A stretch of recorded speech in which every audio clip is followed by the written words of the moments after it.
আজকাল কি যে উল্টোপাল্টা বায়না শিখেছে ও, যখন তখন এসে বলবে ওর একটা নাকি আকাশ চাই। আর আমিও বোকার মতো সব কাজ ফেলে ওর চোখের মাপের আকাশ খুঁজতে থাকি। শুধু কি তাই, তাতেও আবার ওর আপত্তি।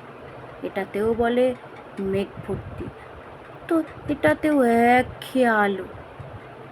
গোধূলি আকাশ দেখলেই আবার লজ্জায় মরে যায়। আমার হয়েছে জ্বালা। মেঘ থাকবে না, রোদ থাকবে না, এমন একটা আকাশ আমি কোত্থেকে খুঁজে আনবো? গোলাপ হবে অথচ কাঁটা হবে না, রংটা আবার লাল, এমন আবার হয় নাকি? একটা কথা আমি বুঝতেই পারি না। ভালোবাসা বুকে এসে বসলেই মানুষ কেন পাখি